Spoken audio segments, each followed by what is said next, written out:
Naku po, Nay. Hindi na rin tayo nakakabot. Malaki na ang tubig sa ilog, oh. Dahil sa lakas ng ulan. Hindi na tayo makakatawid.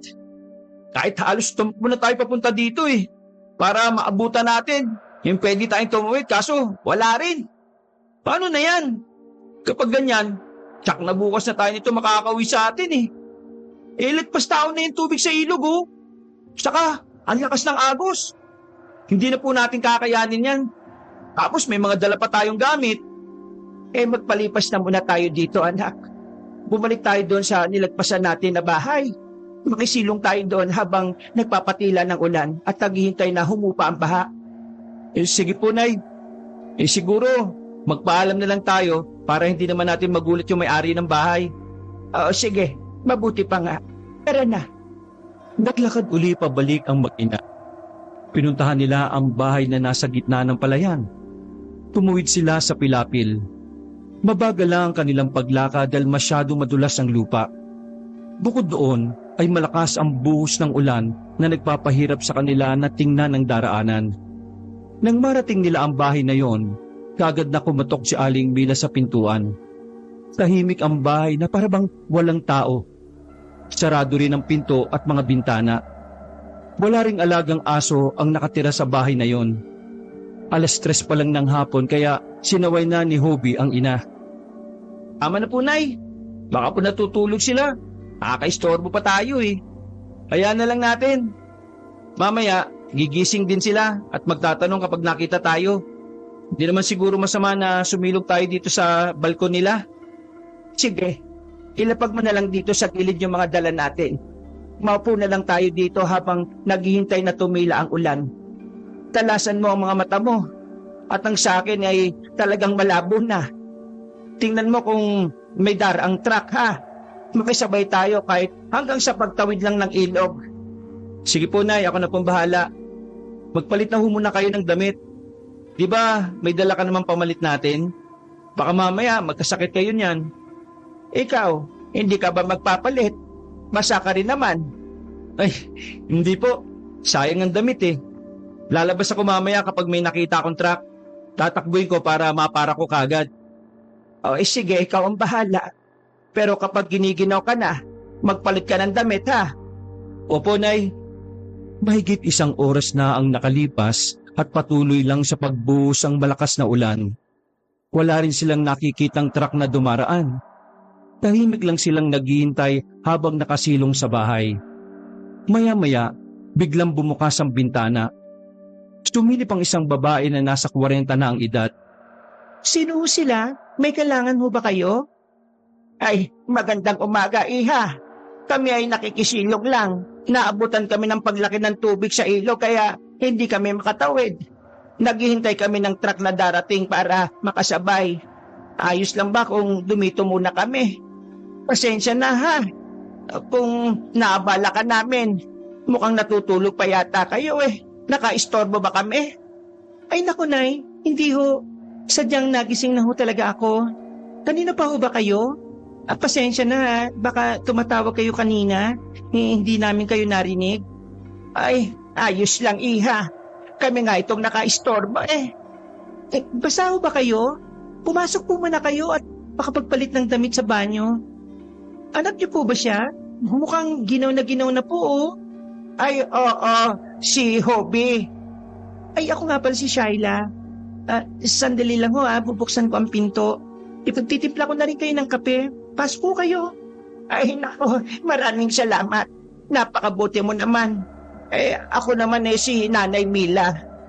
Pagbukas ng babae ng pinto, tumambad sa kanila ang mabilog nitong tiyan. Ilang segundong natigilan ang mag-ina nang makitang buntis ang babae. Inuwasan nila ang matingnan ng tiyan ng babae. Kaya dumiretsong ting nila sa loob ng bahay. Pasensya na ho kayo, ha. Hindi na ako nakakapaglinis ng bahay kaya makalat. Kahit ang magwalis hindi ko na magawa dahil hirap na ako yumuko eh. Kabuanan ko na ho kasi. Ay, kabuanan mo na ba? Mukhang wala kang kasama dito sa bahay, ah. Nasaan ang asawa mo? Nandyan lang ho, Nay Mila. Sinutuho yung hilot. Kami lang ho ng anak kong si Butchoy ang nandito sa bahay. Butchoy? Nakakatuwa naman ang pangalan ng anak mo. Ay, nasaan siya? Nasa kwarto ho, natutulog pa. Ay, ganun ba? Hopi, huwag ka maingay anak. May natutulog na bata. Hindi naman ako nagsasalita na eh. Kayo itong kwento ng kwento eh. Ay, nako, ayos lang po yan, Nay Mila. Maya-maya gigising na rin ho si Butchoy dahil baka wala na siyang may tulog sa gabi. Hobi, magpalit ka muna ng damit sa banyo para hindi ka magkasakit. May dala ba kayong damit? Kung wala, ikukuha kita ng damit ng asawa ko. Ay, meron no. Hindi naman ho basa ang damit namin na pamalit eh. Dahil naka-plastic. O sige, magpalit ka na. Nandun ang banyo. Ipagtitimpla ko kayo ng kape. Sa malamang ho Nay Mila, bukas pa ho kayo makakatawid ng ilog. Kapag ganitong malakas ang ulan at baha, bukas na ho yan huhupa. Hapon na rin ho, at baka dumana yung truck packet sa bundok. Ay nako, makakaabala pa kami sa inyo, nakakahiya naman. Wala ho yun. Kahit siguro kami ang nasa kalagayan nyo ngayon, baka ganito rin po ang gagawin ninyo. Ay, oo, tama ka. Ay, teka, maiba ko. Ngayon ba ang kabuanan mo? Oo, Nay. Sumasakit-sakit na nga ho yan tiyan ko eh. Kaya sinundunan ng asawa ko yung hilot para matingnan ako kung kailan ba talaga lalabas itong baby. Kasi kung ngayong gabi, dapat nandito ng hilot para mag-antabay. Patingin nga ako ng palapulsuhan mo. Pupulsahan kita para malaman natin kung talaga bang lalabas na ang bata. Aba, marunong ko pala kayong magpulso? Eto po, Nay Mila. Sige nga, pakipulsahan niyo nga ho ako. Ay, sige, akin Nang mahawakan ni Aling Mila ang palapulsuhan ng babae, napayuko siya para itago ang pagtirik ng kanyang mga mata. Parang gusto niyang magwala dahil sa kasabikan ng maramdaman ng pintig ng pulso. Masigla at mulusog ang bata na nasa sinapupunan ng babae. Naramdaman niya ang pagbaliktad ng kanyang sikmura dahil bigla na lang siyang nakaramdam ng gutom. Pasimple niyang nilunok ang sariling laway na nagbabadya ng tumulo. Maya-maya ay narinig niya ang pagbukas ng pinto ng banyo. Tiningnan niya ang anak na si Hobie. Kitang-kita niya sa mata ng anak na pareho sila ng nararamdaman. Nasasabik silang matikman ng sanggol na nasa sinapupunan ng babae. Biglang nabalik ang atensyon niya sa babaeng kausap na magsalita ito. Ano ho, Nay? Kamusta ho ang pulso ko? Manganganak na ho ba ako? Oo. Malapit na nga lumabas ang iyong anak. Nagmamadali siya na makita ang mundo. Maya-maya, maglililikot na yan ng todo kaya ihanda mo ng sarili mo sa matinding sakit. Pero, ka mag-alala. Ang sakit na yon ay mawawala kapag nakita mo na ang kanyang mukha. Naku, sinabi niyo pa ho. Ganyan-ganyan ang naranasan ko nung ipinanganak ko si Butchoy. Salamat po nga pala. Inumin niyo na po itong kape habang mainit pa. Mabilis siyang lalamig dahil maulan eh. Mas maganda kung dumating ang kape sa tiyan niyo ng mainit. Ay, salamat ulit dito sa kape. Mukhang masarap kang magtimpla. Napakabango ng apoy eh. Pagkasabi noon ay inilipat niya ni Aling Mila ang kanyang tingin mula sa kape papunta sa maumbok na tiyan ni Shaila. Tinawag niya ang anak na si Hobie nang hindi inaalis ang tingin sa tiyan ng babae. Anak, alika na. Inumin mo na habang mainit pa. Amuyin mo ang kape. Oh, napakabango ng aroma nito. Natural ang pagkakagawa ng kape. Natural ho talaga yan, Nay Mila. Yan ho kasi yung trabaho ng asawa ko sa paggawaan ng kape. Natuto siya kung papaano magilang ng buto. Dahil marami kaming puno ng kape, gumagawa na lang ho siya ng sarili naming kape. Kaya hindi na kami bumibili sa tindahan. Ay, ganun ba? Aba, tikman na natin ito, Hopi. Gawa pala nila itong kape. Oo, Nay. Amoy na amoy ko yung mabangong kape. Ang totoo, kanina pa ako naglalaway eh. Nagkatitigan ng mag-ina nang tumalikod ang babae. Seryoso silang nagkatinginan. Pareho silang nagpipigil. Hinigop nila paunti-unti ang mainit na kape, pero hindi nito maibsan ang hapdi ng sikmura. Panaka-naka nilang tinitingnan ang tiyan ng babae. Nang hindi na makapagpigil si Hobie, hindi niya napansin na bigla na lang humaba ang kanyang dila. Halos umabot na ito sa tasa ng kape. Hindi niya ito napapansin dahil nakatuon na ang kanyang paningin sa tiyan ng babae. Bigla naman sinipa ni Aling Mila ang binti ng anak sa ilalim ng mesa. Dahil doon ay natauhan ito. Nang tinang siya nito, umiling siya na kaagad namang naunawaan ng anak. Napayuko siya at doon niya napansin ang mahaba niyang dila. Kaagad niya itong ibinalik sa normal sa kamuling humigop ng kape. Maya-maya, narinig nila ang pag-ingit ng batang lalaki mula sa silid. Pupunta na sana ito ni Shaila pero naglakad ang anak papunta sa kusina kung saan sila naroon. Hindi pa nakakalapit ang bata ay bigla na lang itong nagsisigaw at saka umiyak. Dali-daling pinuntahan ni Shaila ang anak. Butchoy, ano nangyari? Bakit ka sumisigaw? Bakit ka ba umiyak? Nananaginip ka na masama, anak? Mumo, may mumo, mama. Ito ka pa. Masamang panaginip lang yun, Butchoy. Huwag ka nang umiyak. Nakakaya sa bisita natin, no? Halika, magmerienda ka na. Pero may mumu po talaga eh. Nasa kusina po. Nakita ko po talaga ang kuko nila. Mahaba po, tsaka matulis. Tapos, mabalahibo po yung kamay nila. Sino ba sila? Bakit sila nandito sa bahay? Ano ka ba po, Chuy? Nananaginip ka lang kaya akala mo sila yung napanaginipan mo. Nakakaya. Tumimik ka na nga. Ay, nako, Nanay Mila. Kobe, pasensya na sa anak ko ha. Naalib ko nga tanong kasi baka nananaginip lang na masama. Ay, ayos lang ho yun, Ate Shaila. Ganyan din ho ako nung bata pa ako eh. Kapag may bisita si nanay noon, ang tingin ko talaga sa kanila eh, halimaw o kaya aswang. Pakiramdam ko nga noon, pumunta sila sa bahay kasi kukunin na ako eh. Tapos, lagi pa nila ako niloloko noon na ibibigay ako kapag iyak ako ng iyak. Tapos, lolokohin ako ng bisita na kakainin daw niya ako. Kaya yun, humihinto ako ng pag-iyak. Oh, nakita mo na, Butchoy? Hindi sila mumu. Bisita sila. Nagpapalipas lang ng oras. Nasaan po ba si Papa? Wala pa nga eh. Ang tagal niya. Kanina pa siya umalis eh. Saan ba niya susunduin ang hilot? Malayo ba yon? Oo, medyo malayo. Doon sa kabilang purok pa kasi nakatira. Saka matanda na yung si Nana Loleng eh. Baka nagpapatila rin ng ulan. Mahirap na kasing maglakad ang matanda. Baka madulas. Yun nga rin ho, kaya huminto na rin kami ni nanay sa paglalakad eh. Baka kasi madulas siya. Alam niyo naman ang matatanda na, kapag napilay, mahirap nang hilutin yung buto dahil marurupok na. Ay naku, totoo yan. Kaya palagi mong ingatan ng nanay mo ha, Hobby. Dahan-dahan lang kayo sa paglalakad. Maliit pa naman ang pilapil namin, baka mahulog kayo sa pitak. Pinaupo na ni Shaila ang anak na si Butchoy sa upuang katabi ng mesa. Saka nito iginayak ang merienda ng bata. Hindi naman mapakalisin na Nanay Mila at Hobby dahil naglilipat-lipat ang tingin ng bata sa kanila na parabang hinahanap nito ang nakitang mahahaba at matutulis nilang kuko. Dahil sa kalokohan naman ni Hobby, bigla niyang pinalisikan ang bata ng kanyang mapupulang mata. Dahil doon, umiyak ng napakalakas si Butchoy at nagsumbong sa ina. Ano ka ba naman, Hobby? Huwag mo nga binuburo ang bata. Ang hilig-hilig mo talaga magpayak ng bata. Tigilan mo nga yung pang-aasar. Pasensya na ho, Nay. Wala kasi akong kapatid kaya natutuwa ako kay Butchoy eh. Tumigil ka na nga sa pag-iyak mo, Butchoy.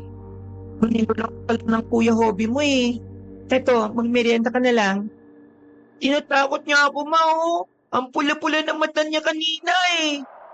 Pinipiro ka lang. Ikaw naman, napakayakin mo. Tinigilan na ni Hobby ang pang-aasar sa bata para hindi na ito umiyak. Maya-maya, nakarinig sila ng mga katok sa pinto. Kagad naman lumapit si Shaila sa pintuan para pagbuksan ng kumakatok. Nolan, ikaw na ba yan? Bakit ang tagal mo? Ay, Tatang, pasensya na ho. Akala kong asawa ko nang dumating. Sino sila? May kailangan ho ba kayo? Ako si Mang Isko. Kapatid ko si Nana Loleng mo. Iniwan ko na yung 200. Nauna na ako ang asawa mo. Nag-aalala na sa iyo. Baka raw panahilab na yung tiyan mo eh. Ako ang pinauna niya dahil hindi ko naman maalalayan ng Nana Loleng mo sa paglalakad. Pareho na kami matanda. At saka, igagaya ko na kasi mga kakailanganin kung sakaling manganganak ka na talaga ngayong gabi.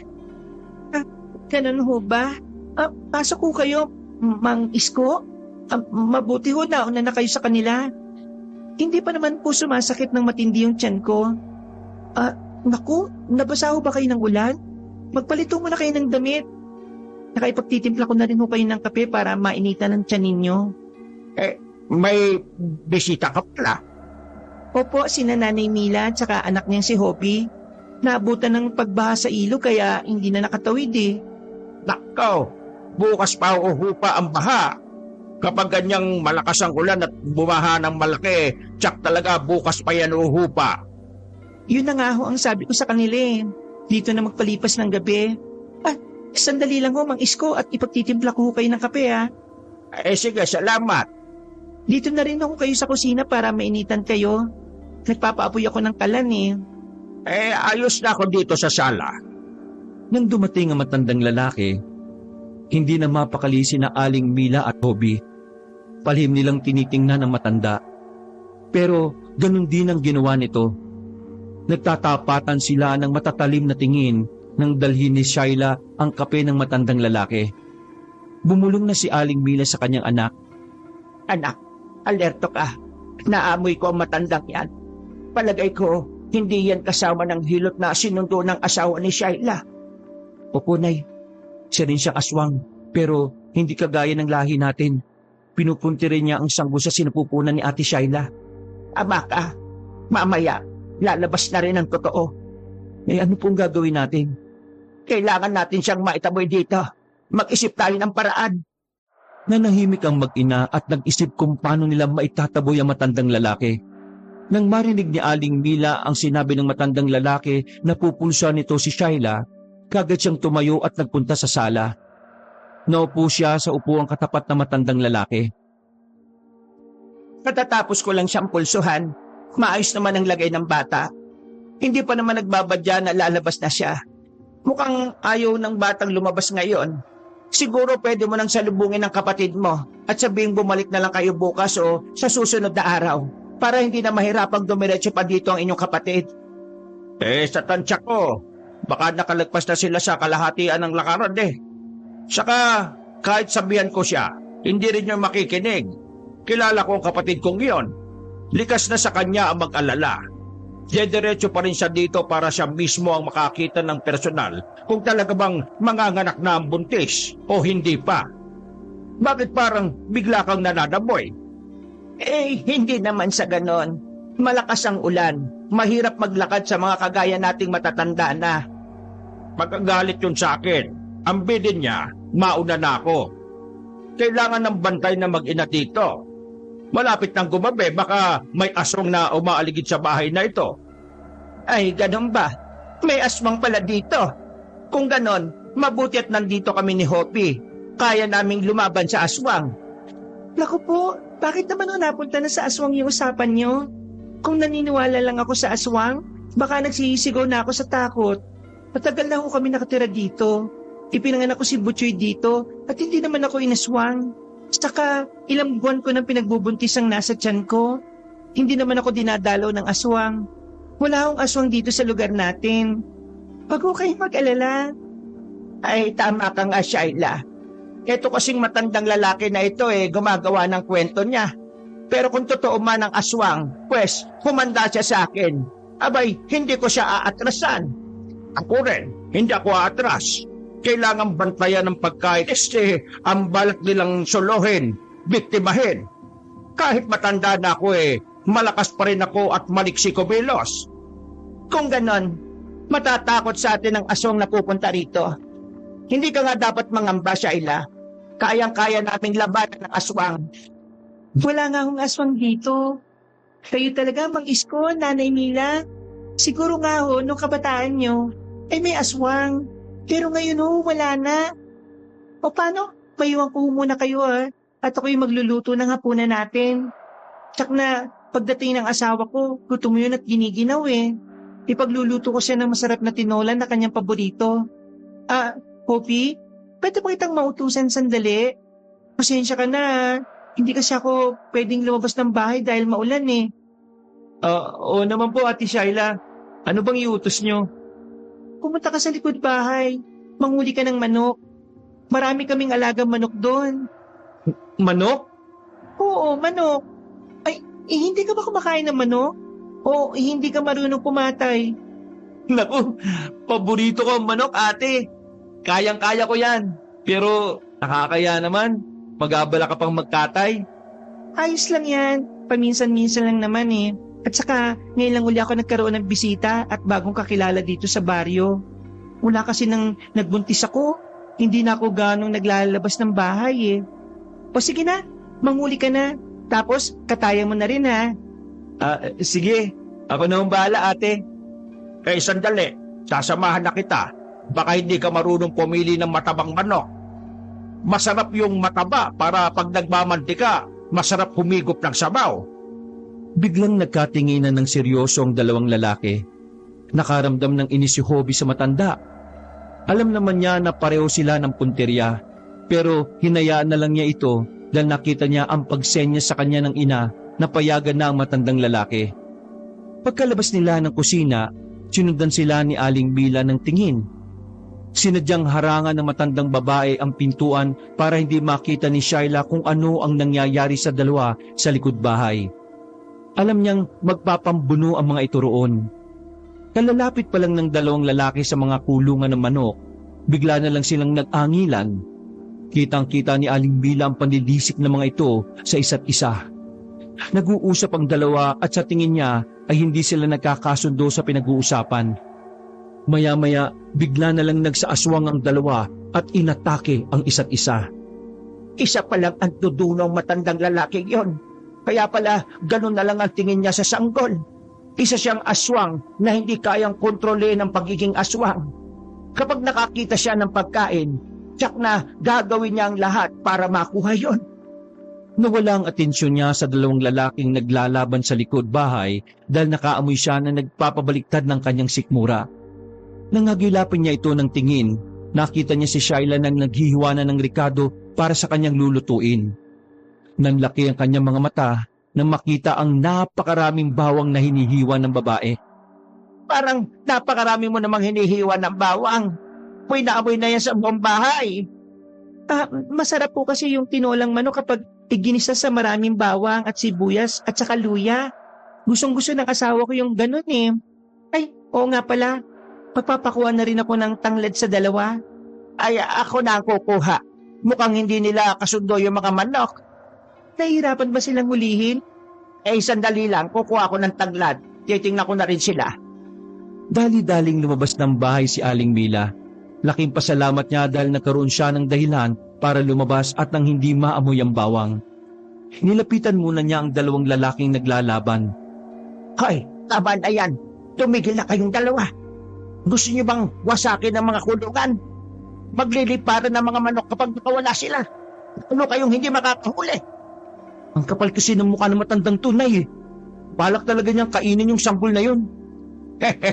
Bakit parang galit kayo? Pare-pareho tayong mga aswang. Galing lang sa magkakaibang lahi. Pero pare-pareho lang ang punteriya natin. Kayo magmalinis na mag-ina. Gusto niyo akong palayasin dito para masulong masarap na sanggol na yon? Hindi ako papayag, no?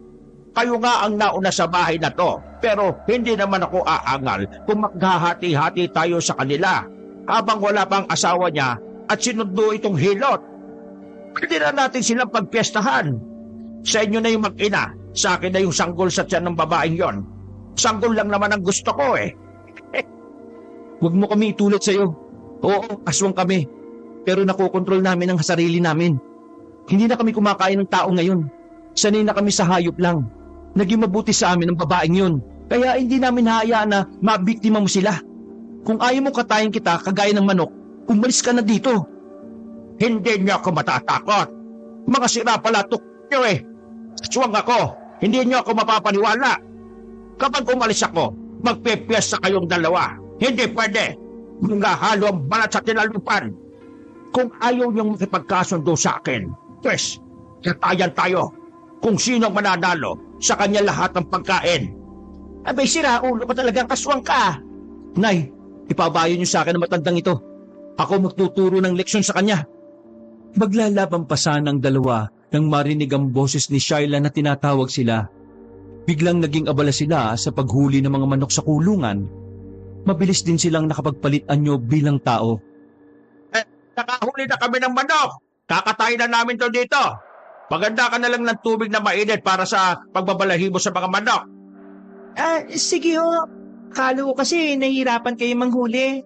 Pasensya na ho May ilap talaga yung mga manok na yan eh. Kay Nolan lang kasi ho yan maamo. Sige ho, pagkahuli nyo dalhin nyo rito at kumukulo na ang tubig. Sige ho ate, saglit lang ito. Tumahimik na kayong dalawa ha.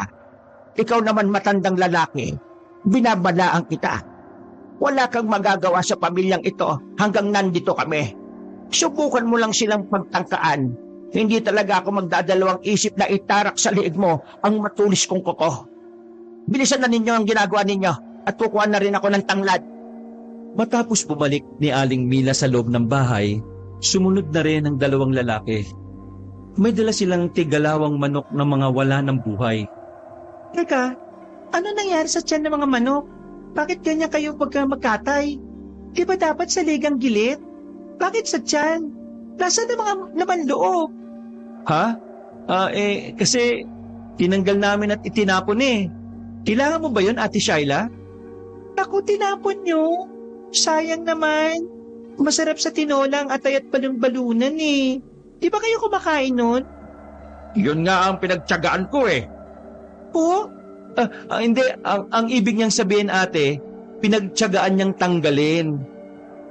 Iniwasan kasi namin na masira ang katawan ng manok kaya kinuha namin ng laman loob. Naku, pasensya ka na. Kumakain pala kayo ng laman loob? Sa amin kasi, hindi eh. Tinatapon lang namin yun eh. Ay, hindi kayo kumakain? Di bale, hayaan nyo na. Ayos na yung laman ng manok na lang. O sige, pakibalahibuan nyo na ha. Kumukulo na yung tubig eh. Pwede nyo nang ilubog doon. Sige, ate. Habang nagsisikilo sila sa kusina, hindi na mapakalisin ng Mang Isko at Toby. Parang gusto na nilang lumabas dahil sa tindi ng amoy ng bawang. Nakatiwangwang lang ang mangkok na may bawang sa ibabaw ng mesa, kaya kalat na kalat ang amoy sa buong kusina. Nagpipigil ng pagduwal ang dalawang lalaki. Panay rin ang takip nila ng ilong ng palihim. Habang si Aling Mila naman ay nagpupunta na lang sa sala para makaiwas sa amoy. Pero panaka-naka siyang tumitingin sa kusina. Nakita niyang halos mapasigaw na sa galit si Mang Isko nang hawakan nito ang kutsilyo. Namumula sa galit ang matandang lalaki pero nagpipigil pa rin ito. Puno ng katas ng bawang ang kutsilyo na yon dahil ginamit ni Shaila sa pagtadtad ng bawang. Nagpigil naman ng tawa si Aling Mila at Hobby nang makitang lapnos na ang palad ni Mang Isko. Pero kahit gano'n ang kalagayan niya, pinilit pa rin niyang hiwain ng mga manok na tapos nang mabalahibuan ni Hobby. Nang matapos sila, iniwan na nila si Shaila sa kusina dahil magsisimula na itong mag-isa. Pag-upo ni Mang Isko sa upuan sa sala, kinantsawan kagad ito ni Aling Mila. Kumusta ang palad mo? Nakto, hindi pa yan ang makukuha mo. Kaya kung ako sa'yo, aalis na lang ako. Tama ho, Mang Isko. Umalis ka na po. Tapos ano, susuluhin nyo sila. Tumahimik nga kayo. Ang mabuti pa, lapain na natin sila ngayon pa lang. Pag ako hindi nakapagpigil, lalapain ko talagang babaeng yan. Sige, subukan mo. Sasagot pa sana si Mang Isko pero natigilan silang tatlo. Kanya-kanya sila ng takip ng ilong ng kumalat na sa hangin ang amoy ng ginisa ni Shaila. Napalabas na ng bahay si Mang Isko at hindi na nakayanan ng pagduwal. Nagkatingin na naman ang mag-inang Mila at Hobby.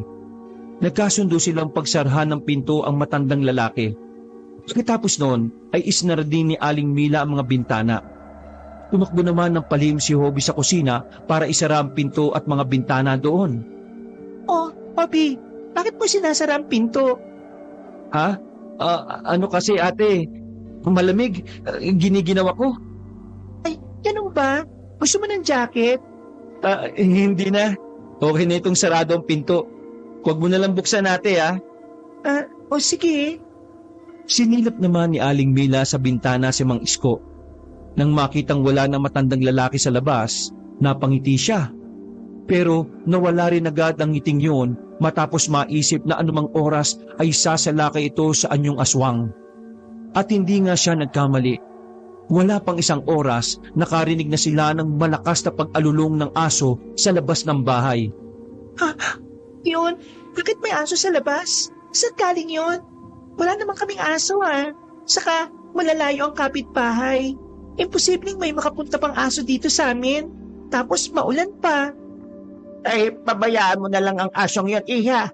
Hindi naman yung alaga yun Ibig sabihin, ligaw yan. Aalis din yan. Sa bagay, tama po kayo. Ay, teka, sandali lang. At nasaan po pala si Mang Isko? Ay, nakalimutan ko palang sabihin. Alam kanina, sasalubungin na raw niya yung dalawa. Nag-alala raw siya dahil gabi na wala pa. Oo nga ako rin. Nag-aalala rin ako. Bakit nga kaya wala pa sila?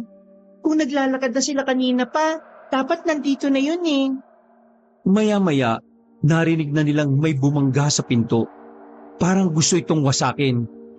Ma, ano po yun? Wala yun anak, doon ka na sa kwarto mo. Pumasok naman agad ang bata sa loob ng kanilang kwarto. Sumilip naman si Aling Mila at Hobby sa bintana. Alam nilang isang aswang ang nasa anyong aso na yon. Hindi na sila natakot pero bigla na lang nagsisigaw si Shyla.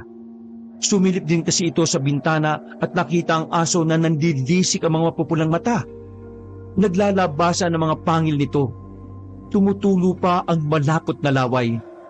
Malaki ang asong yon at talagang nakakatakot ang itsura. Mukha itong halimaw kung titingnan. Yan? Klaseng hayop yan? Aswang yan, Ate Shyla. No? Swamp? Ba? Oo, ate. Kaya doon ka na rin sa kwarto. Magtago kayo rin ni Butchoy. Kami na bahala dito. Dahil sa takot, kagad na pumasok si Shyla sa kwarto. Isinara din niya ang pinto nito. Ay, ano bang gagawin natin? Hindi naman siguro yan susugod. Palagay ko, nagkakamali ka. Grabe na ang gutom niya Talagang natatakam siya. Tingnan niyo yung mga mata niya Parang hindi na nakakakilala. Saka yung laway niya. Sobrang lapot na. Hindi, isarado mo ang bintana. Pabayaan mo na lang siya. Hindi siya makakapasok dito. Matapos ang ilang minuto, natigil na ang pagbunggo ng aswang sa pinto. Tumahimik na ang paligid, pero hindi pa rin napapanatag ang mag-ina. Alam nilang nag-iba lang ito ng pwestong sisirain. Tsak na maghahanap ng ibang daan ng aswang na nasa labas. At hindi nga sila nagkamali. Lumipat dito sa bubungan. Gawa sa pawid ang bubong na yon, kaya madali lang masisira. Nayuyugyog ang bubong dahil sa malalakas na pagtalon ng aswang sa itaas. Panay naman ang tingala na mag-ina dahil inaabangan nila ang pagpasok ng aswang sa loob ng bahay. Maya-maya ay tumigil uli ang paggalaw ng aswang sa itaas. Wala na ba siya, Nay? Hindi, nandyan lang siya. Naghahanap ng tiyempo para makapasok. Maya-maya, bigla na lang nagsisisigaw ang mag-ina sa loob ng kwarto. Anong nangyari dyan? Yung aswang po, nasa pintana. Pilit niyang ipinapasok ang sarili niya. Sira ulo ka talagang aswang ka. Hintayin mo't lalabasin kita. Anak, mag-iingat ka. Opo, Nay. Papasukin niyo po si na Ate Shyla sa loob. Oh, Shyla, buksan mo na itong pinto. Papasukin mo ako dyan. Nay Mila, masakit ang tiyan ko. Naninigas po. Buksan mo itong pinto, dalian mo. Dahil hindi na makatayo si Shyla, inutusan na lang niya si Butchoy na buksan ang pinto. Pagkabukas ay tumambad sa paningin ni Aling Mila si Shyla na nakahiga na sa kanilang papag. Hindi na ito mapakali sa sakit ng tiyan. Gaano nakasakit ang tiyan mo? Sobrang sakit na po. Akin na kamay mo, pupulsaan kita. Mukhang manganganak ka na. Ko, pero wala pang asawa ko. Wala pang hilot. Marunong ko ba kayo magpaanak? Hindi ko alam. Pero nandito na tayo Wala na tayong magagawa. Halimaw! May dalawang halimaw sa labas na nag-aaway. Nakakatakot sila, Mama. Huwag mong tingnan ng mga halimaw na nag-aaway. Pabayaan mo silang mag-away dyan, Butchoy. Lumayo ka sa bintana. Isara mo yan. Opo. Ang tagal naman nila, Papa. Nasaan na ba sila? Natatakot na ako, Ma. Napayak na si Butchoy nang makitang nahihirapan ng kanyang ina. Lumapit siya dito at yumakap. Ma, ano bang nangyayari sa'yo? Bakit ka umiyak? Bakit ka sumisigaw? Huwag ka mag-alala sa mama mo, Butchoy. Manganganak lang siya. Malapit nang lumabas ang kapatid mo. Halika, bantayan mo ang mama mo. Papakulo lang ako ng tubig. Nabubulabog sila ng mga pagbangga sa dingding ng dalawang naglalaban sa labas. Pagkasalang ng tubig sa kalan, sinilip ni Aling Mila ang anak niya mula sa bintana sa sala. Naibulalas niya ang pangalan ni Hobby nang makitang duguan na ito. Malalalim ang mga sugat ng kanyang anak dahil sa pakikipaglaban sa aswang na si Mang Isko. Nagsaaswang na rin si Hobby kaya kahit papaano kaya niyang tapatan ang pag-atake ng kalaban. Pareho ng sugatan ng dalawa, pero ayaw magpatalo ni Mang Isko. Gusto niya talagang pumasok sa loob ng bahay. Lalo pang umatungal sa pagkabaliw ang matandang aswang dahil naamoy niya ang sanggol na malapit nang lumabas. Mas lumakas ang amoy nito kumpara kanina. Kaya wala na sa sarili ang matandang aswang. Nakatuon na lang ang atensyon niya sa kung paano makakapasok sa loob ng bahay. Kada pagtatangka niyang makapasok ay hinaharangan si Hobby kaya lalo siyang nagagalit. Talagang hindi titigil ang matandang ito hanggang hindi nakukuha ang sanggol. Kailangan ng maisilam ni Shaila ang bata. Nilaksan na at Aling Mila ang apoy para kumulo agad ng tubig. Inihanda naman niya ang iba pang pangangailangan habang hinihintay ang pagkulo nito. Natatarantan na rin siya dahil mas malakas ang iyak ni Butchoy kaysa sa kanyang ina. Inaakala kasi ng bata na kung ano ang nangyayari sa ina nito. Akala nito ay pinapatay na sa hirap at sakit ang kanyang ina. Butchoy, apo, doon ka muna sa sala. Ayoko po, dito lang ako sa tabi ni mama. Hindi pwede, mas lalong mahihirapan ang mama mo sa panganganak niya. Sige na apo, doon ka sa labas. Ayoko po, mama! Makinig ka na sa lola, Butchoy. Ayos lang ako dito. Doon ka muna sa labas, anak. Sige na. Anak, sa sala ka muna. Hintayin mo si Papa na dumating. Inakay na ni Aling Mila si Butchoy papunta sa sala. Pagkatapos ay binalikan na niya si Shaila sa silid para tulungan ito sa panganganak. Maya-maya ay bigla na lang nagsisisigaw sa takot si Butchoy dahil nasira na ang pintuan ng bahay. Tuluyan ang nakapasok sa loob si Mang Isko na nasa anyong aswang. Nanlilisik ang mapupula nitong mga mata habang sinusuyod ng tingin ang buong bahay. Kumikibot-kibot pa ang kanyang ilong na parabang may inaamoy.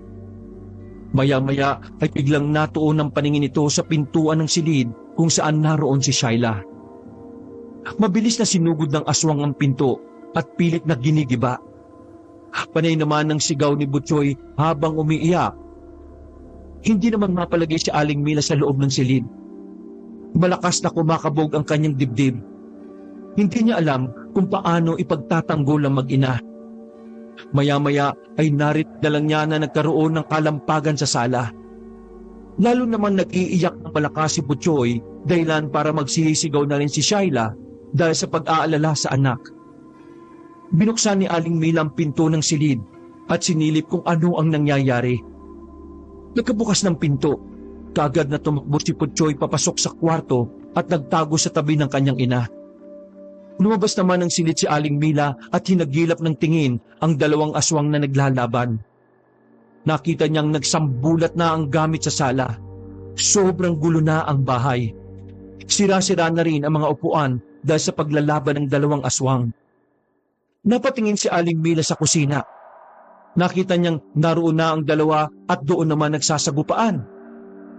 Sabi ko sa iyo, iwan mo na ang lugar na ito eh. Bakit ang kulit mo? Kami nga nagtitis para lang hindi makapambiktima ng tao tapos ikaw. Wala kang pakialam kung inosenteng tao na ang gusto mong lapain. Wala akong pakialam sa sentimiento mo. Ang gusto kong matikman ay ang sanggol na yon. Bakit pa panay ang hadlang mo sa akin? Hindi mo naman yan kaano-ano ah. Tumabi ka! Hindi! Patayin mo muna ako bago ka makapasok sa loob ng silid na yon. E di bibigay ko ang gusto mo. Papatayin kita! Hindi na malaman ni Aling Mila ang gagawin. Hindi niya alam kung paano tutulungan ang anak. Pilit niyang mapunta sa kalan.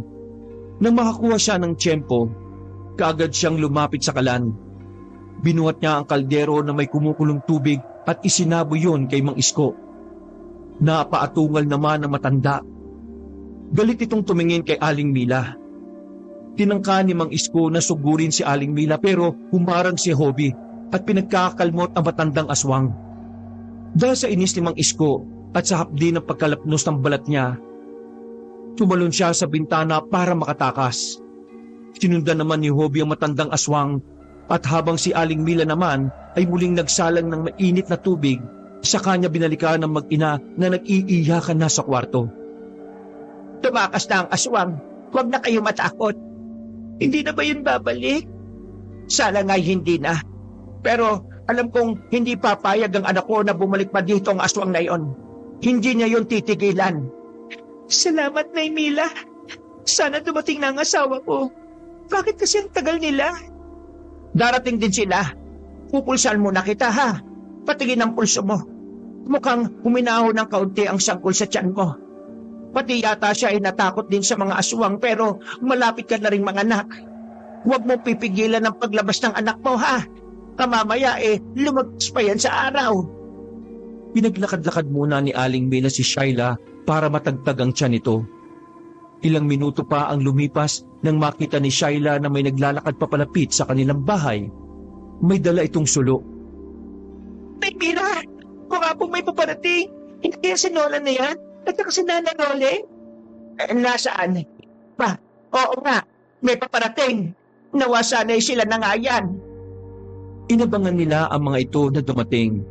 Hanggang sa nakita nila na humahangos sa pagtakbo ang isang lalaki. Mahal, Shaila, kumusta kayo dito? Nolan, Diyos ko, di dumating ka na. Tagal mo, naunahan ka pa ng aswang. Nakita namin ni Nana Loling yung dalawang aswang na naghahabulan sa damuhan. Nagmamadali akong pumunta dito dahil sa pag-aalala. Dito ba galing yung mga aswang na yon? Baka nga, kasi sinugod kami ng aswang eh. Kumusta ka naman? Si Butchoy, nasaan? Papa, may halimaw po. Nakakatakot. O sige na, tahan na anak. Nandito na si Papa. Sandali. Sino itong kasama nyo dito? Si Nanay Mila nga pala. Nakisilong lang sila ng anak niyang si Hobby dahil hindi sila makatawid sa ilog. Mabuti na lang at nandito sila. Kung hindi, baka nilapa na kami ng aswang. Ganun ba? Naku, Nay Mila, marami yung salamat sa pagtatanggol nyo sa mag-ina ko, ha? Nasaan ang anak nyo? Tuan, tas na nga ba si Hopi? Kanina kasi nakikipaglaban siya sa aswang. Huwag naman sana siyang mapahamak. Hindi ho yan. Matapang ko ang anak nyo. Hintayin lang natin at babalik din siya. Siya nga, Nana Loling, kayo na po muna ang bahala sa asawa ko, ha? Kailangan kong maggayak ng mga panlaban sa aswang. Balik pa yung mga yun eh. Ilalabas ko lang ang ito at saka yung buntot pagi. Tumango lang ang matandang hilot sa sinabi ni Nolan. Pero ang tingin nito ay diretso kay Aling Mila. Matalim itong nakatingin sa matanda na parabang kinikilatis ito ng gusto. Shaila, ako'y aalis muna. Hahanapin ko si Hopi. Baka kung paano na yun sa kakaabol niya sa mga aswang eh. Hindi na hinintay ni Aling Mila ang sasabihin ng babae. Dali-dali siyang lumabas ng bahay. Sinadya niyang umalis na dahil nangangati na siya sa mga titig na matandang hilot. Alam niyang nalaman na ng matandang babae na isa rin siyang aswang. Pero ang ipinagtataka niya kung bakit hindi siya nito inatake para palabasin ang kanyang pagkaaswang. Nang may kalayuan na siya sa bahay na yon, nagsaaswang na siya.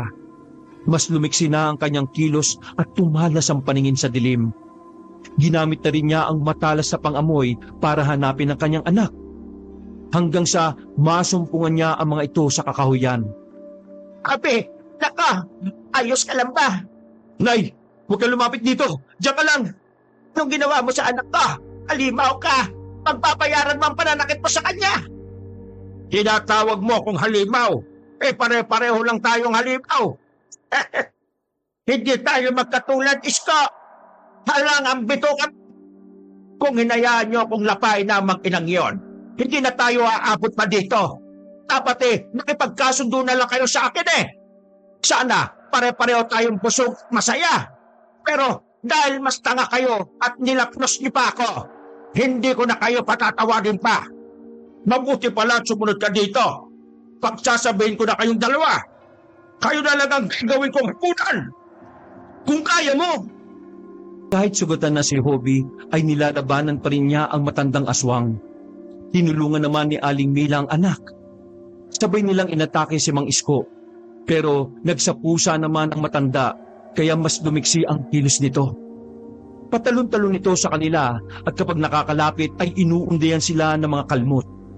Hindi nila mahuli ang matandang lalaki kaya naubusan ng pasensya si Hobie. Hindi kasi sila kagaya ng ibang aswang na kayang mag-anyong hayop. Ordinaryong aswang lang sila. Itsurang tao pa rin. Humahaba lang at tumutuli sa mga pangil at kuko dahil ito ang ginagamit nilang panghuli at pagkain ng mga hayop. Nang dumapo si Mang Isko sa sanga ng isang puno, nagsatao siya at saka humalakhak ng malakas. Nakita niyo na, hindi niyo ako magawang tapatan kasi magkaiba tayo. Mababang uri lang kayo ng mga aswang. Hindi niyo nga magawang magpalit ng anyo eh. Tapos ang lakas ng loob niyong labanan ako. Hangalan! Dapat sa kagaya niyo, pinapatay na. Kasiraan kayo sa lahi ng mga aswang. Bumaba ka dyan! Tapusin na natin to ngayon. Hindi ka rin namin tatantanan. Dahil kapag iniwan ka namin, sigurado babalikan mo uli sila. Ano ba ipinakain sa inyo ng babaeng yon? Parang umamo naman kayo sobra sa kanila. Nagpauto kayo. Eh kapag nalaman nilang aswang kayo, kasusok naman din naman kayo ng mga yon. Hindi nila titingnan na kabutihang nagawa nyo sa kanila. Aswang pa rin kayo sa kanilang paningin. Hindi kayo dapat kumakampi sa mga tao. Tayong mga aswang ang magkakalahi. Pero hindi tayo magkatulad, Isko. Hindi kami kumakain ng tao. Tao rin naman tayo. Magkakaiba lang tayo ng taglay na kapangyarihan. Hindi tayo nanlalamang sa kapwa. Ah, talaga ba? Itinuturing yung kapwa mga yon? Pwes, nagkakamali kayo ng piniling kapwa. Tatapusin ko na kayo ngayon at katapos, pabalikan ko sila. Ngayon lang uli ako makakatikim ng sanggol. Kaya ko na makainin ng sanggol na yun nang hindi nila namamalayan eh. Pero sa ngayon, buburahin ko muna kayo sa landas ko. Pagkasabi nun, ay biglang nagsapusa uli si Mang Isko at tumalon kay Aling Mila. Lumapag siya sa ulo ng matandang babae at saka pinagkakakalmot ang mukha nito. Nagsisigaw naman si Aling Mila dahil sa hapdi ng mga sugat na dulot ng kalmot. Galit niyang hinabol ang pusa tsaka sinakal ng mahigpit. Ibinaon naman ng pusa ang mga kuko nito sa braso ni Aling Mila. Ito ang naging dahilan kaya ipinalibag na matandang babae ang pusa. Tumama ito sa isang nakaumbok na bato na naging dahilan ng kanyang pag-igik. Bumalik sa anyong tao sa Mang Isko.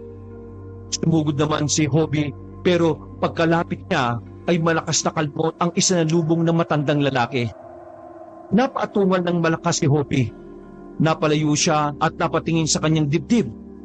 Sobrang lalim ng sugat na yon. Walang hiya ka talaga. Hindi kita mapapatawad sa ginawa mo sa anak ko.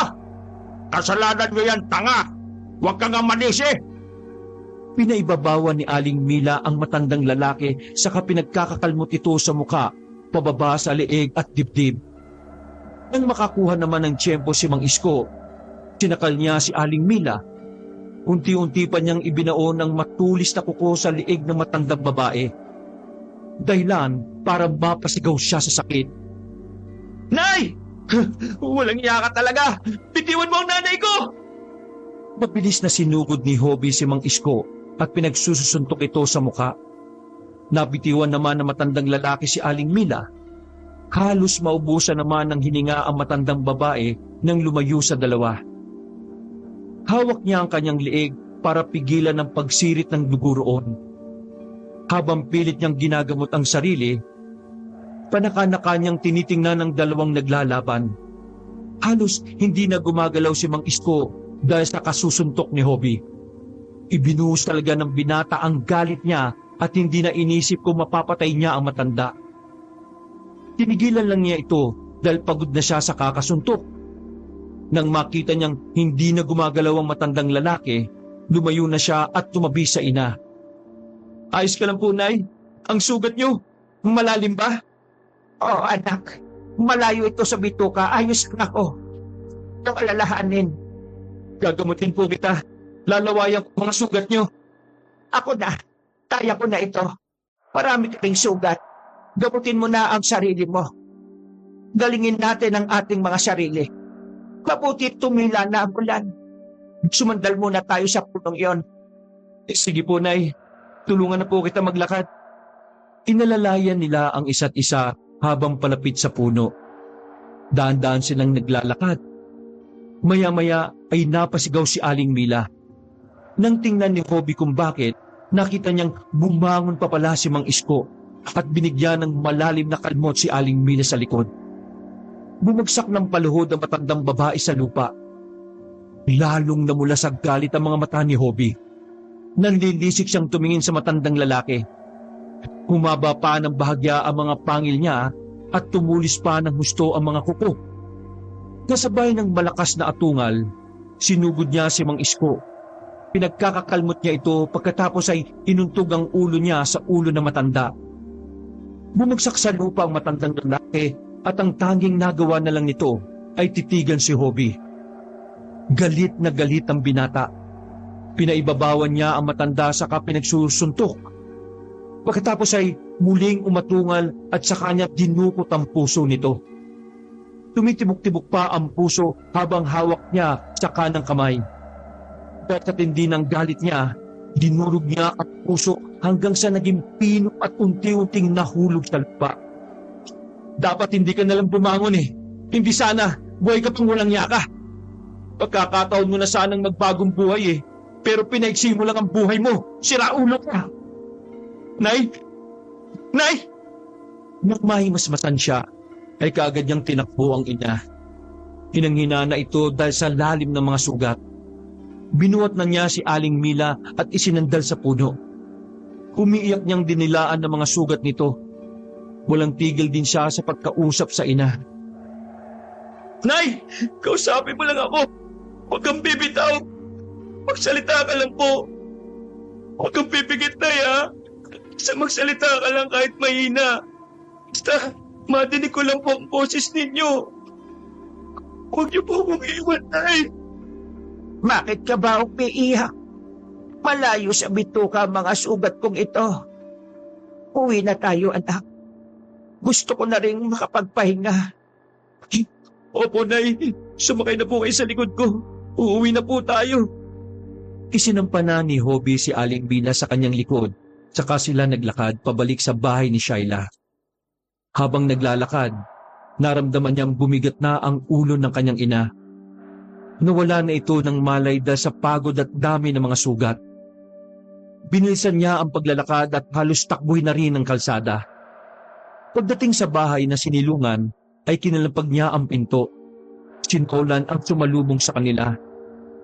Oh, anong nangyari? Napano ang nanay mo? Sinugod po kami ng aswang. Tulungan niyo po ang nanay ko. Malalalim ang sugat niya eh. Kailangan po niya magamot. Tarahawan niyo na po. Halika, tumuloy kayo. Bilis! Magagamot ni Nana Loling ang mga sugat niyo. Ihiga mo ang nanay mo sa papag dito sa kabilang kwarto. Kagad na sinunod ni Hobby ang sinabi ni Nolan. Pagkalapag niya sa ina sa higaan, narinig naman niya ang iyak ng sanggol na iniluwal ni Shaila. Napabugas siya ng hangin pagkatapos ay napangiti. Hinaplos niya ang mukha ng ina at kinausap ito kahit natutulog na. Nay, narinig niyo po yun? Nanganak na po si Ate Shaila. Nailigtas po natin yung sanggol. Nako, matutuwa ka po. Kaya magpagaling ka kagad ha, para makita mo yung batang yun. Lumabas din siya ng silid at nakiusyoso sa paglabas ng sanggol. Napangiti siya nang sinabi ng hilot na isang batang babae ang anak ni Shaila. Nang makaraos na sa panganganak si Shaila, ang ginamot naman ni Nana Loling ay si Aling Mila. Pagkatapos ay isinunod nito si Hobby. Nagtataka si Hobby dahil hindi umiimik ang matandang babae. Hindi ito nagtanong kung paano nila nakuha ang malalalim na sugat. Nakinig na lang sila sa sinabi ni Shaila na ang mag-ina ang lumaban sa mga aswang habang wala ang kanyang asawa. Sobrang pasasalamat naman ni Nolan sa mag-ina, kaya hinayaan silang manatili muna sa kanilang bahay habang naghihintay sa paggaling. Ilang araw ang lumipas. Nagpaalam na ang mag-ina na uuwi. Maraming salamat po sa lahat ng tulong ninyo sa amin. Sa susunod po at naabutan uli kayo ng paglaki ng tubig sa ilog. Bukas ang bahay namin Pwede po kayong makitulog ulit. Ay nako, maraming salamat sa inyong mag-asawa. Paano? Tutuloy na kami. Alagaan niyo ang mga bata, ha? Hayaan niyo at datalo kami kapag may pagkakataon. Sige ho. Ingat po kayo sa pag-ahon sa bundok. Sige po, Kuya Nolan. Ate Shaila, tutuloy na po kami. Umalis na ang dalawa. Tahimik silang naglalakad at parehong malalim ang kanilang iniisip. Maya-maya ay nagsalita na si Hobby. Nay, napansin niyo yung mag-asawa? Alin doon? Para po kasing alam nila na aswang tayo Parang hindi lang sila nagsasalita o nagtatanong. Napansin ko po kasi ilang araw tayong nandun sa kanila, hindi man lang nila tayo tinanong ng kung ano-ano. Tapos, yung mga kinakain natin, nilaga lang, walang kahit na anong pampalasa. Nung nag-ikot ako sa kusina, wala akong nakitang bawang at saka asin. Bakit kaya? Yung hilot na nag-anak kay Shaila. Palagay ko may kinalaman siya doon. Ho? Bakit mo naman nasabi? Nung unang nagtapat ang mga mata namin, alam kong nalaman niyang aswang tayo. Ang mga tingin niyang iyon, marunong siyang kumilatis ng aswang. At saka, hindi niya tayo ginamot gamit ang mga halamang gamot na ginagamit niya sa mga tao. Ang ginamit niya sa atin, lana. Hindi ito basta lana. Lana ito na ginagamit ng mga aswang para lunasan ng sugat. Kaya po pala. Siguro, dahil sa nagawa natin sa mag-asawang yun, hindi nila tayo hinusgahan kahit may alam na sila. Sabi ko na hindi lahat ng tao ay masama. Meron pa rin kagaya nila Ate Shaila at Kuya Nolan. Tama ka. Kapag gumawa ka ng kabutihan sa kapwa, susuklian ka rin ng kabutihan. Nang makarating sila sa kanilang bahay, laking pagtataka nila kung bakit nakabukas ang pinto. Nagtanungan pa ang mag-ina kung naiwan ba nilang nakabukas yun. Pero pareho silang sumagot. Tsak na sarado yun nang umalis.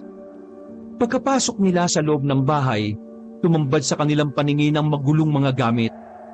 Parang pinasok sila na magnanakaw. Nay, hindi po magnanakaw ang pumasok sa bahay natin. Paano mo naman nasabi, anak? Tingnan niyo po yung mga gamit. Ang mga kahon na pinaglalagyan natin ng damit. May kalmot. Sigurado kong kalmot ito ng mahahaba at matutulis sa kuko. Pinasok tayo ng aswang? Yun din ho ang iniisip ko. Kung ganon, alam na ng pamilya ni Isko kung sino ang pumatay sa kanya. Hindi na tayo ligtas dito, anak. Kailangan na nating iwan ang lugar na ito. Lumipat na ulit tayo sa ibang lugar na titirhan. Hindi na natin kakayanin na labanan sila. Hindi rin ako papayag na mapahamak ka. Magmadali ka, Hobby. Igayak mo na ang mga importanteng gamit mo. Ngayong araw, aalis tayo. Sige, Nay. Magiyak na rin ho kayo ng mga dadalhin yung gamit. Binilisan nila ang pag-iimpake. Kaunti na lang ang mga gamit na kanilang binitbit. Pawang mga mahalaga lang ang kanilang dinala. Hindi na sila nag-aksaya pa ng oras. Kagad silang bumaba ng bundok. Habang naglalakad, nakakarinig sila ng mga ibong nagliliparan mula sa mga sanga ng puno.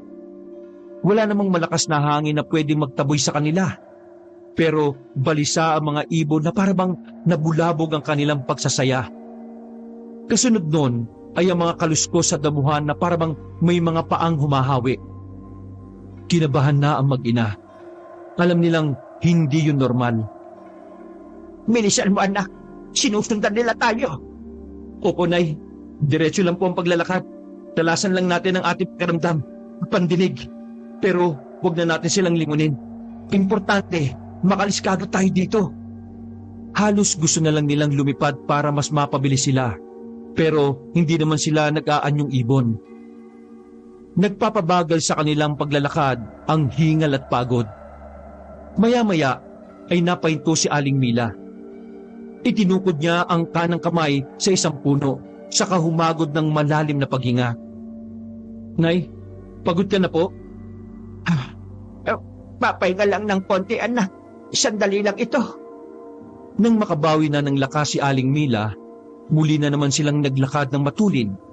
Dumami na ang naririnig nilang mga kaluskos sa damuhan.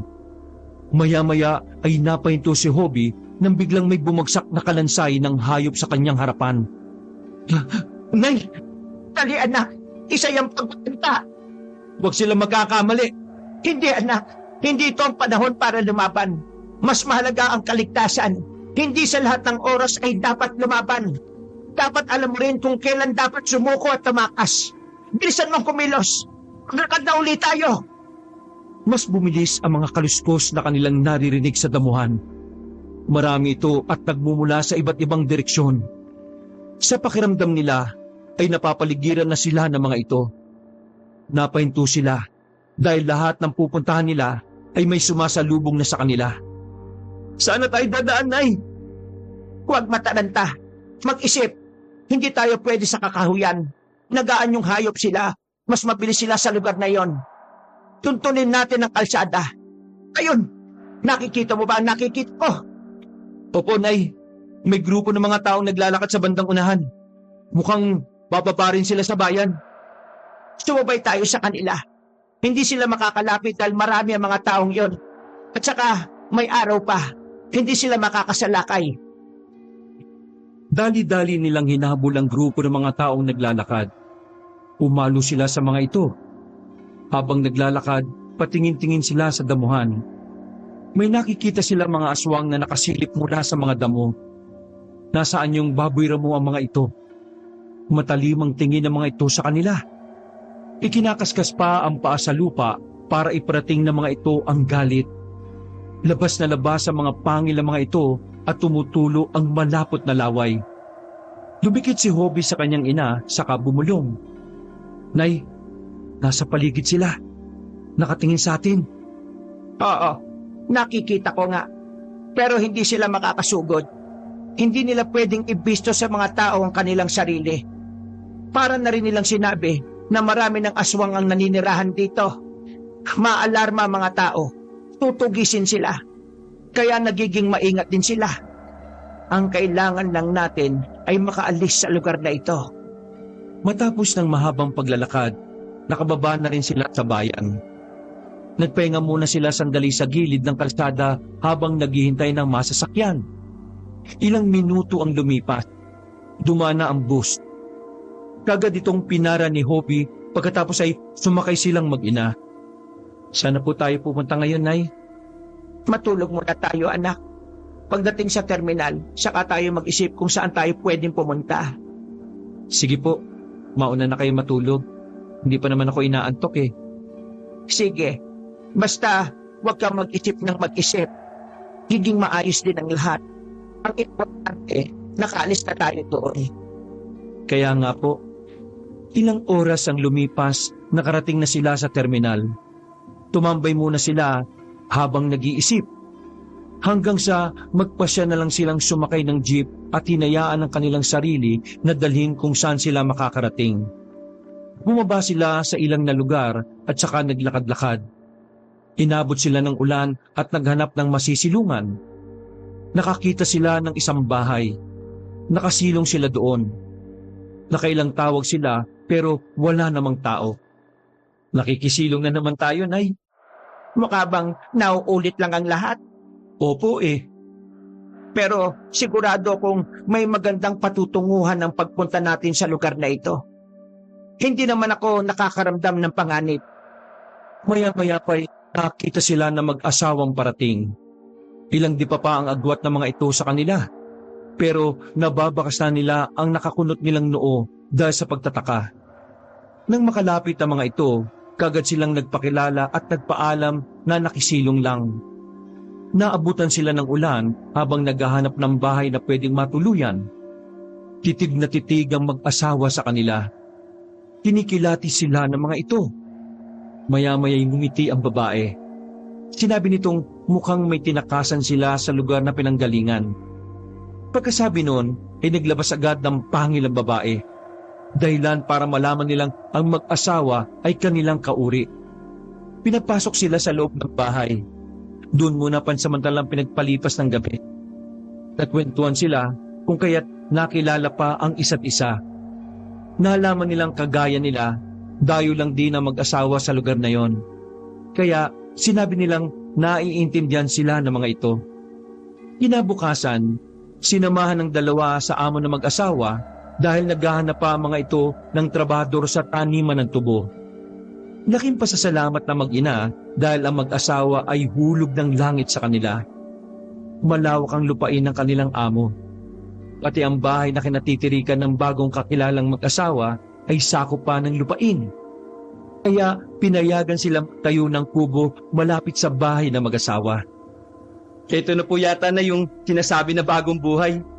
Sana nga talaga maging maayos na ang paninirahan natin dito, no? Sigurado yon, anak. May kapitbahay na nga tayong kauri natin. Tingnan mo, dumarating sila. Bakit kaya? Mukhang may dilap silang manok. Binati nila ang mag-asawa at tinanong kung ano ang kanilang sadya.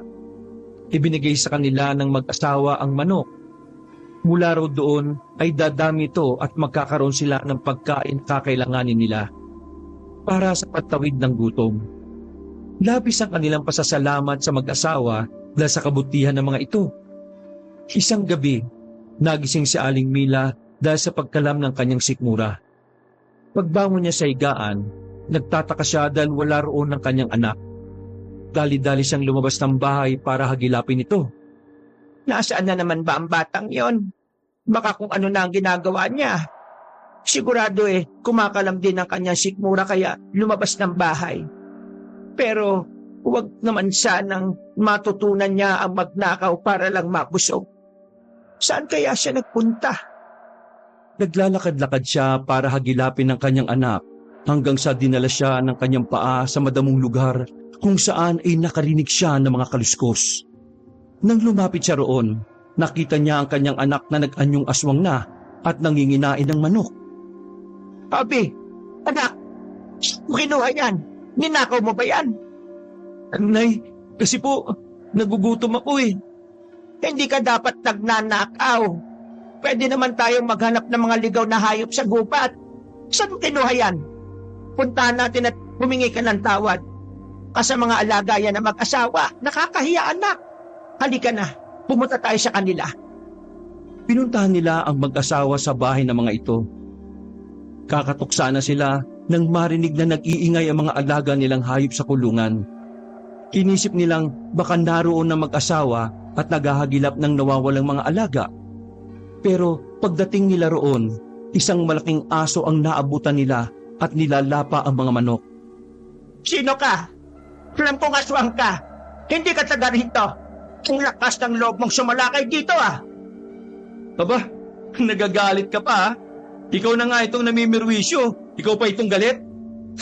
Humanda ka sa akin. Akong harapin mo. Loko ka. Kagad na inatake ni Kobe ang malaking aso. Matapang din ang asong yun dahil nanlaban ito.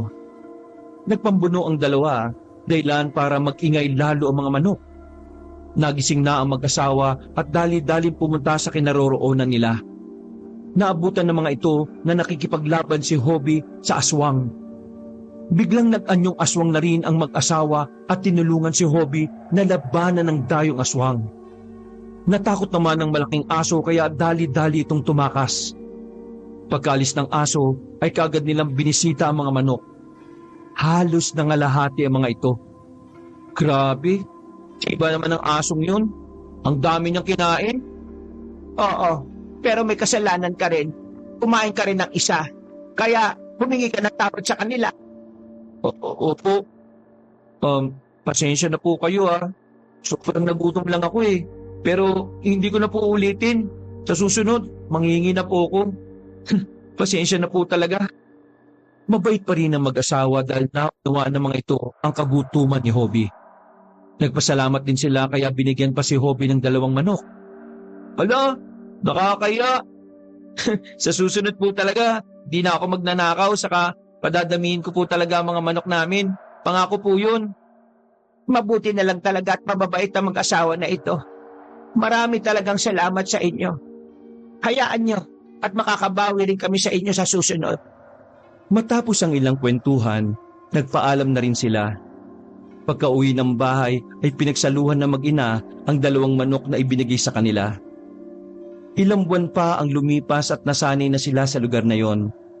Tahimik doon at masisipag ang mga tao, kaya walang oras na pagkwentuhan ang buhay ng iba. Dumami na rin ang mga alagang manok ni Hobie, kaya meron na silang pinagkukuhaan ng pagkain. Hindi na sila nagugutom, pero kagaya ng palaging aral sa kanya ng ina, dapat ay matutong magtipid. Nagsipag silang mag-ina sa pagtatrabaho sa tubuhan, kaya kahit papaano ay kumikita sila ng pera. Sa tubuhan nakilala ni Hobie si Myrna, pero nag-aalangan siyang lapitan ng babae. Madalas namang nahuhuli ni Aling Mila ang anak na palaging nakasulyap dun sa babae. Kaya di na siya nakapagpigil na kausapin ito. Bakit hindi mo lapitan at kausapin? Baka matunaw yan sa kakatitig mo. Nay, para ka naman pong iba. Hindi ako pwedeng magkagusto sa isang normal na tao, no? Eh bakit hindi mo subukan? Iniisip mo na kagad ang kalalabasan wala ka pang ginagawa. Matatakot po siya sa akin, lalo na kapag nalaman niyang kumakain ako ng sariwang karne ng tao eh. Di ka pa nga talaga marunong tumingin ng tao at hindi tao, ano? Kilalanin mong mabuti ang babaeng yan. Tsak naman na magkakasundo kayong 2. Malay mo, kumakain din siya ng sariwang karne kapag hating gabi. Nanlaki ang mata ni Hobie nang marinig ang sinabi ng ina. Dahil doon, nagkaroon siya ng lakas ng loob. Tuwing gabi, napansin ni Aling Mila na palaging umaalis ang kanyang anak. Kaya naisipan niyang sundan ito. Nalaman niyang pinupuntahan ni Hobie ang bahay ni Myrna, pero hanggang tanaw lang ang ginagawa ng kanyang anak. Hanggang isang gabi, nang sundan uli niya ang anak, nasaktuan niya na kumakain si Myrna ng alaga nilang manok. Bilog ang buwan kaya mas gutom ang mga kagaya nilang aswang. Marahang nilapitan ni Hobie ang babae. Dahil sa gulat naman ng dalaga ay muntik na niyang atakihin si Hobie. Pero kalaunan ay nagkaintindihan sila dahil ipinakita rin ni Hobie na kumakain din siya ng sariwang karne kagaya nito. Mula sa di kalayuan, nagmamatsyag lang si Aling Mila sa 2. Malapad ang ngiti niya habang pinagmamasdan ng kanyang anak na nakikipagbabutihan na sa babaeng yon. Mukhang nakakuha na ng kauri niya ang aking anak.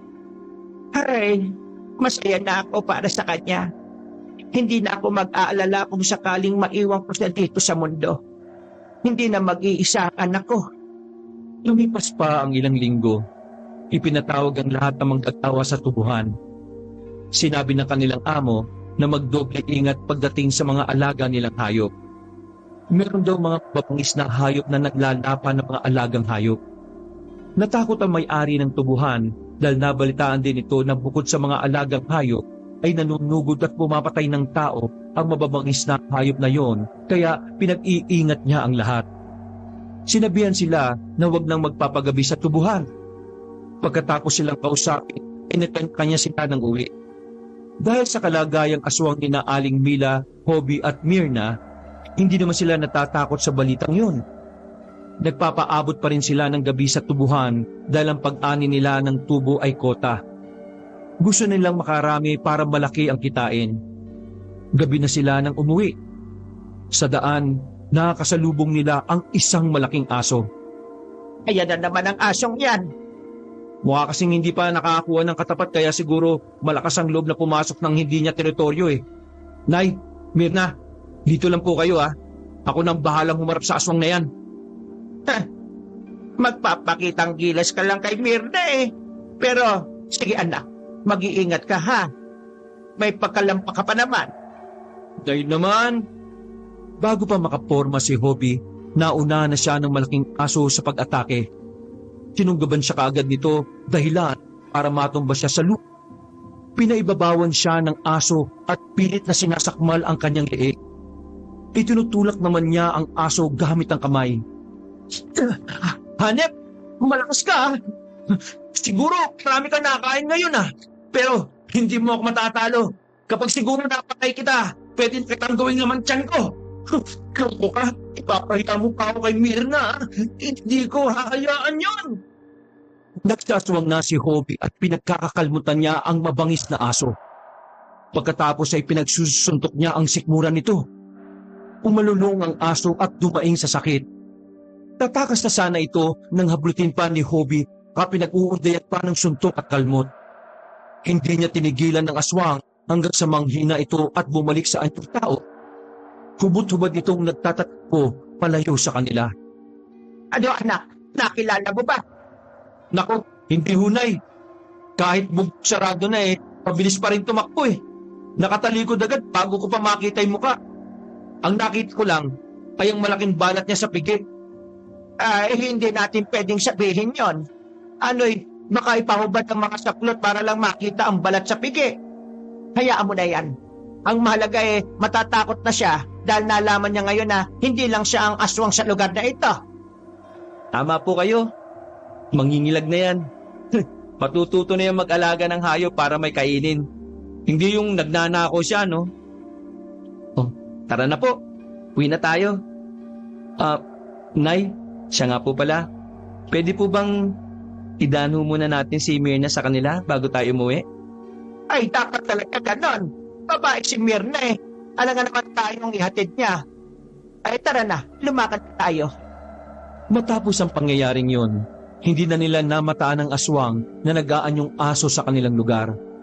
Kaya bumalik na uli ang mga manggagawa sa pagtatrabaho nang walang inaalalang panganib. Ilang buwan nang lumipas at nakuha na rin ni Hobie ang matamis na oo ni Mirna. Napaibig niya ang dalaga dahil sa kanyang mga magagandang katangian. Doon sa lugar na yon, tumanda si Hobie. Naging asawa niya si Mirna at nagkaroon sila ng 2 anak na puro lalaki. Nanatiling lihim ang pagiging aswang ng kanilang angkan. Pero hindi na nila hinawaan ang kanilang mga anak dahil gusto nilang mamuhay ang mga ito bilang mga normal na taong nakikisabay sa unti-unting pagiging moderno ng kanilang lugar. Wakas,